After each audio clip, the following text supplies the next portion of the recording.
What if I told you one of the world's most recognizable dating apps wasn't named after love or dating or relationships? Instead, it was named after something you used to start a fire. That's exactly where the name Tinder comes from. The founders wanted a name that represented the tiny spark that could ignite something much bigger. Whether that's a conversation, a friendship, or a lifelong relationship. But here's what's interesting. The app wasn't even supposed to become one of the biggest companies in online dating. It started as a small startup inside a startup incubator, was launched to college students who barely noticed it, and almost never escaped its earliest audience. Today, Tinder has been downloaded hundreds of millions of times and changed dating forever. So, why is Tinder called Tinder? And how did a tiny spark become a global phenomenon? Let's find out.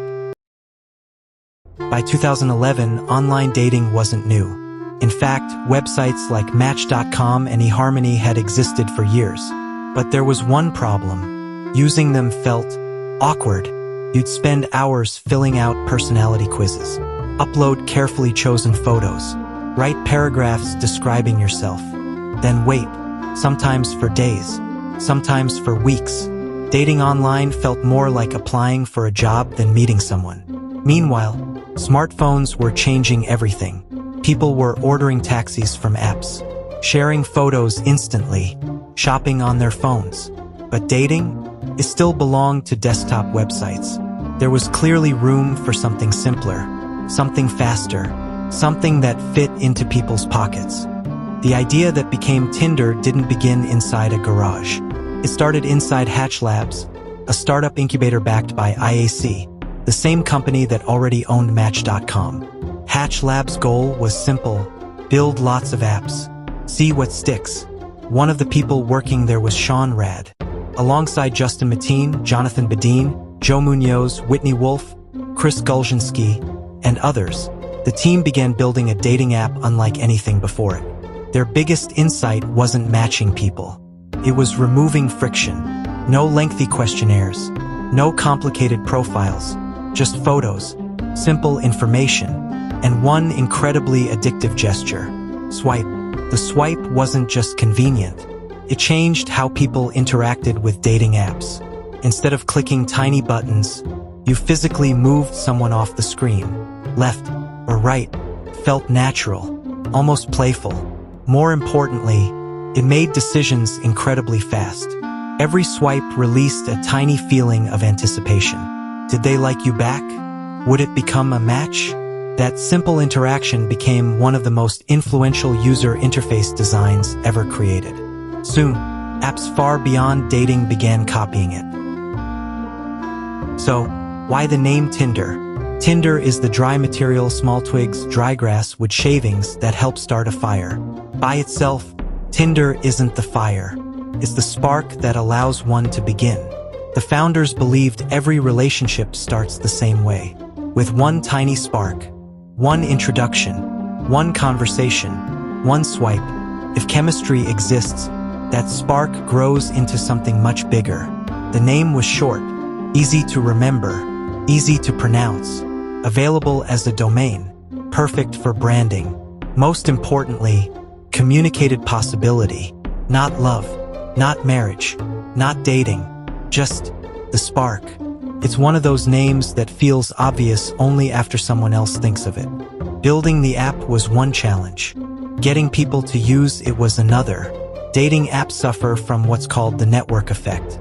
If nobody uses them, they're useless. The Tinder team came up with an unusual solution. They visited college campuses, especially universities around Southern California. Instead of relying on expensive advertising, they convinced students to download it in person, one campus at a time. If enough students joined one university, everyone suddenly had people to swipe. The strategy worked.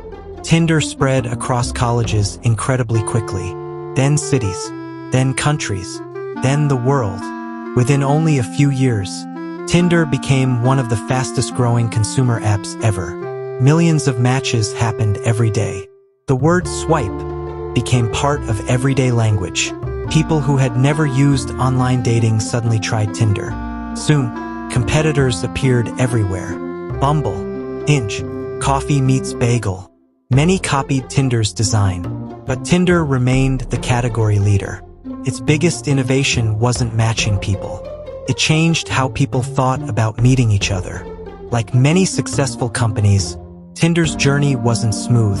The company experienced leadership changes, legal disputes involving early employees, growing criticism over how swipe culture affected dating, questions about privacy, and debates over whether dating apps encouraged meaningful relationships or endless scrolling.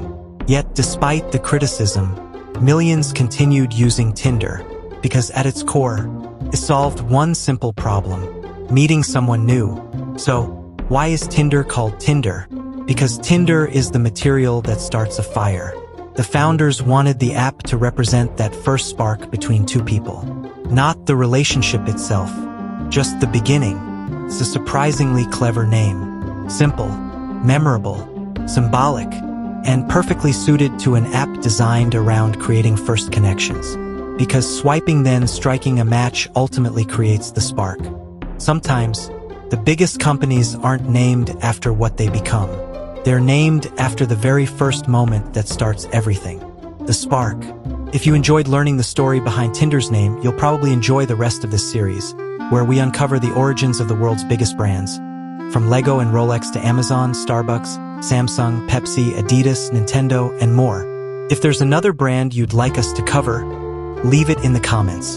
And if you enjoyed this video, don't forget to like, subscribe, and turn on notifications so you don't miss the next brand story.